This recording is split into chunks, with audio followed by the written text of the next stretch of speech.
A local entrepreneur who's been building businesses for many years. His first big success in 1996, he founded GTN Telecom. It was the first one to break Switzerland's telecom monopoly.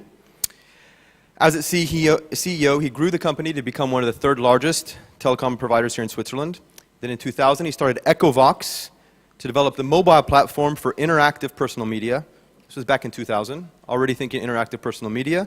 In 2003, he founded Vox Telecom, a telecommunications carrier offering voice over IP and routing services to the large telecom groups in Europe, France Telecom, Telecom Italia, Deutsche Telekom, the list goes on. In 2006, he put together a joint venture with EchoVox and M6. The company is called Ecosys. They aim to become a leader in mobile multimedia services, TV interactivity, storefronts, video games in France. Now, with EchoVox, they're focusing on developing the first pan-European internet gateway to the mobile world. This is called Zong, and that's what he's going to talk to us about today. Please help me welcome David Marcus.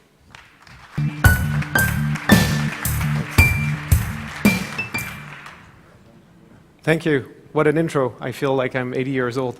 Okay, so I'm here today to talk to you about the mobile opportunity. I'm not sure you have the image. No image. Okay, let me go there for a second.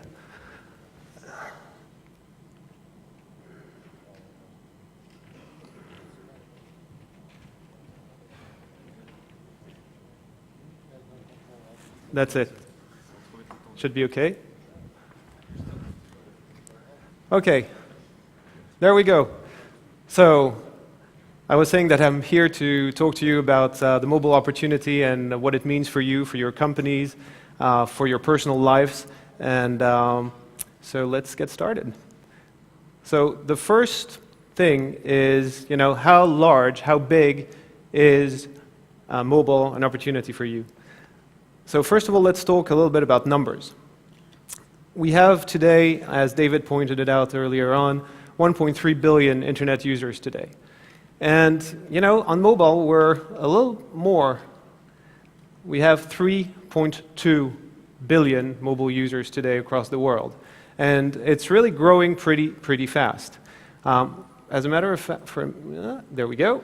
As a matter of fact, every second in China, we've got 4 new babies that are born, and 25 new mobile subscribers. So that tells you how fast it grows and how ubiquitous it becomes. And we always think about mobile, and some of you at least do think that mobile is a communication tool that helps you make calls, receive SMS messages, and communicate with your loved one and your business relations. But it's turning into a mass media, and probably the most personal mass media that ever existed. So, if you look at the content and the content spend, this one actually surprises a lot of people and says, how come do you sell more content on cell phones than on the internet? Everybody thinks, the internet is much, much larger than the mobile world. A lot more people consume content on the internet versus the mobile world. So how is that possible? Well, first of all, you don't sell content on the internet. You offer it for free, and you sponsor it with advertising. That's the model. And that's, what every single web so-called 2.0 company starting up is focusing their effort on. Getting an audience, getting traction, and then generating revenues with the advertising that sometimes Google or others provide. On the other hand, on mobile content, you pay for everything. That's been the rule since the very beginning. It's been very expensive. It's becoming less expensive, but everybody pays for everything on mobile. And that's why you've got this differential. To illustrate a little bit more, here is Kanye West's latest single, and you can buy it if you live in the UK for 79p, so full track, good quality, soundtrack. And on the other hand, if you want to buy the ringtone, which is kind of shorter, low quality in the UK, well, you have to pay £3.50. So that's the rule. Things on mobile are more expensive, they have a higher value perception, and people are comfortable with that. They're comfortable paying for things on mobile, and the internet is free now. It's too late.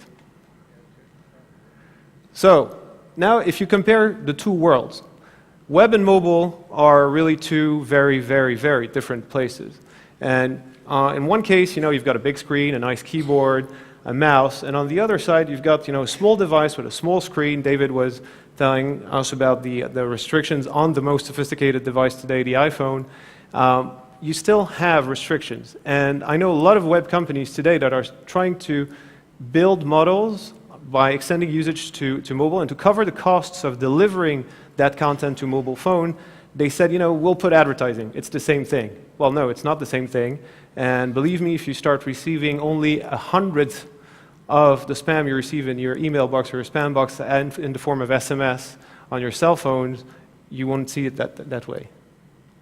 So, yeah, this is kind of, the major differences between these two worlds. Clearly, two major client platforms on the web. When you build something, you build it once, and millions of people can access it. For mobile, you have to build it every time, for each phone, for each network. You have to deal with each of the carriers. You have to deal with all the different protocols and the lack of standardization, and you have to cope with this.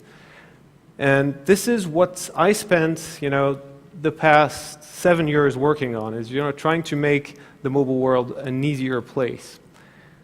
So it's not only a difference of support media, companies, or technologies, it's also a different point of view. On one side, you've got web people, and on the other side, you've got carriers, right? I can make fun of these guys, I was one of them. So I'm trying to transform. Still working on this. Now we've got a little paradigm shift as well, which is coming thanks partly to devices. And this is really an important step for us in mobile, because suddenly you shift the whole perception. Carriers are kings. They decide which devices they're going to allow on their network. They decide who's going to deliver content on their networks. They decide of everything. And suddenly, a company creates a product that's so disruptive, that changes the whole scene, that puts them in a position to actually negotiate their terms with the carriers. So Apple today gets revenues from the carriers for data traffic, for voice calls, and actually they've got the control over everything that goes around it, and it goes exactly the opposite direction the carriers want them to, but they just don't have a choice. Carriers spent $150 billion to buy licenses for 3G in Europe. $150 billion. They spent an additional 60 to 70 billion to roll out that network. They're now talking, and that was 3G only, they're now talking about 4G. And they built this network infrastructure on the premises that they were going to deliver rich content to hundreds of millions of people, if not billions. And what's happening with the iPhone? Where are you getting your content from? You're getting your content from iTunes. You're not getting your content from the network. You're not really leveraging the data. But you still use it because you use the internet browser on. But the carrier doesn't see the transaction, and they pay Apple. So I think, it's a real paradigm shift there. Now, let me talk about another paradigm shift. This is Quick. I don't know who knows Quick? Of course, and then, okay, good. I want to talk about this a little bit because this is really changing the way people communicate.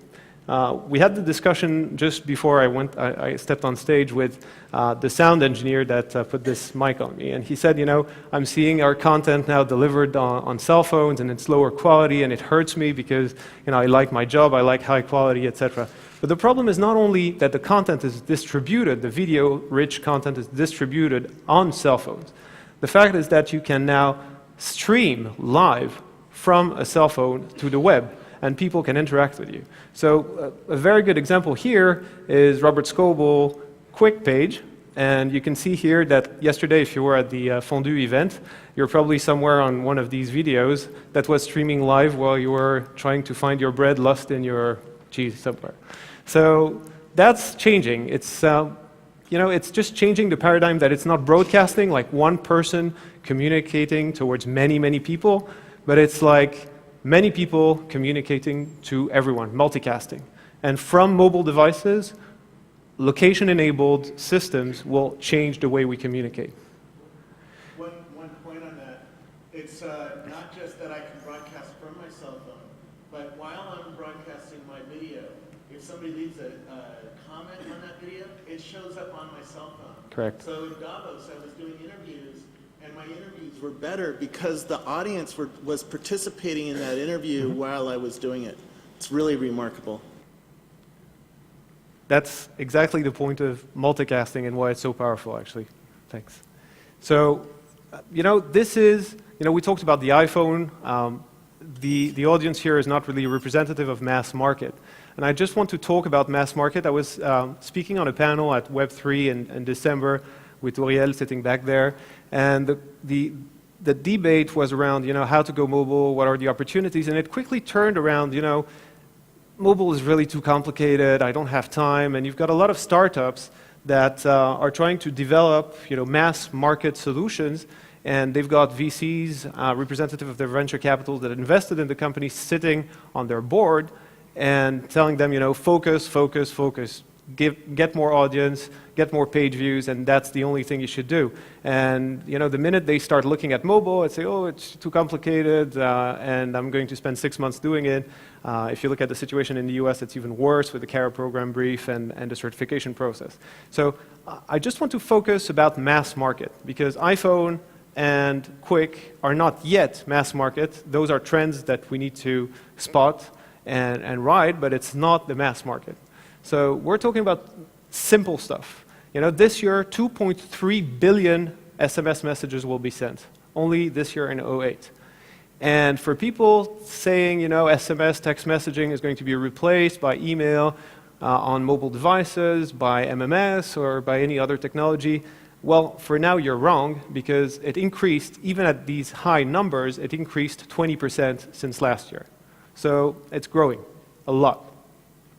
And this is what I want to talk to you about. It's really monetization opportunities. As I mentioned earlier, most of the startups today want to grow their traffic, page views, etc. And then they want to make money and they have an easy way. And so they use this easy way and that's it, right? In most cases, this is the way. So I think it's great, but I think there are also complementary, additional ways, business models that can be developed around mobile that could really complement advertising. So let's look at some concrete examples. I don't know how many of you are familiar with Stardoll, but Stardoll is a very, very successful startup. They're based in Sweden, VC-backed, and what they do is, the concept of paper dolls for teenage girls. You can go there and design the latest fashion dress for Beyonce or for stars, and you design it the way you want. Extremely popular, paying site with a subscription, and they haven't totally exploited the full potential of things because we're not yet at downloading stuff, but still, they've understood one thing: their target demographics need to pay with mobile phone.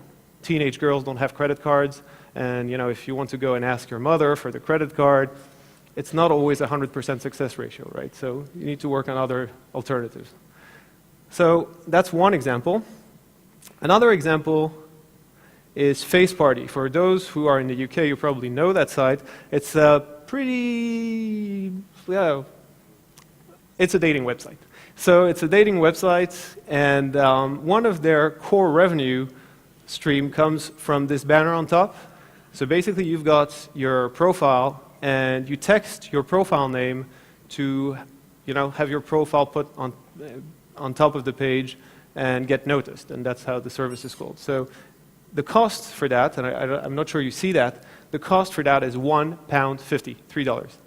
So you text in, and you pay $3 to have your picture displayed on top of the page for a couple of minutes. Pretty interesting. It works. Now, Facebook. Facebook faces a serious problem. Not for themselves, they're doing great, but their success rely really on the success of the platform and on their ability to generate revenues for the people developing applications for the platform. And today it's not happening. click-through rate are really, really low. And if you build an application for Facebook, the only chance you have to monetize is on your own application page, right? So pretty slim monetization opportunities. And now you see companies, okay, this one is an example of an application that we're building. It's going live in 2 weeks, and you'll be able to have fun with it. It's an application that enables you to have live chats and extend that live chat with groups on your mobile when you're not in front of your computer. But it's more for us a demo to show how you can make money combining a web audience with mobile phone. And we have a lot of those app developers on Facebook now starting to work with us, starting to integrate mobile functions, and starting to leverage the opportunity of mobile to monetize their audience. A more practical example for people living in London who probably know the cloud. The cloud is the biggest Wi-Fi hotspot operator in Europe, and they used to sell their Wi-Fi access time with credit cards. And credit cards are good, but if you're in a rush, you're in an airport lounge, or you're in London City in that case, and you have to catch a plane, a bus, or whatever, it's too slow. Okay, some of you have Google Toolbar, and you can do the autofill process, which works great, but it's still a process where, the fact of taking your credit card out of your wallet is painful. The fact of taking money out of your pocket is painful. Sending a text message is not painful because you don't feel you're paying. So the transaction is really dematerialized, and you have a higher chance of success to generate a transaction with this method of payment. So that's the way we do it for them in many countries, and it's really extremely successful. So that was it for the practical examples. I just want to tell you briefly about Zong, the platform that we've built, because really this is what I'm focusing all of my time now on. And what we did here is we tried to change the mobile world. We try to, we're frustrated to hear people saying, we can't do this, it's too complex. We can't bill users, we can't deploy global service on cell phones because you've got too many cell phones, too many handsets. And we were really frustrated with people telling us this because we just want to transform mobile into a mass media. And it's the most wonderful mass media that you ever had. Interactive, personal, you always have it with you. So that's what we're working on. And basically, this is the situation today, very different carriers with different infrastructure types, different technology, different protocols. They don't want to talk to you. And then you've got hundreds of devices down there. The little example we saw with Quick earlier on only works on Nokia Series 60. So if you've got any other phone, it doesn't work. It's not mass media. So what we're trying to do is just make it simple. And we worked a lot, and we believe that we've got a pretty good shot at it. So you've got one interface, you can cover 500 million subscribers. And we're still working on expanding the API. There's a lot more coming up in the next few months. And our goal is to end the year with over 1 billion mobile subscribers covered. Today we cover the US and Europe, and we are pushing very hard now to cover Asia as well and the Eastern Bloc. So that's it. Thank you very much.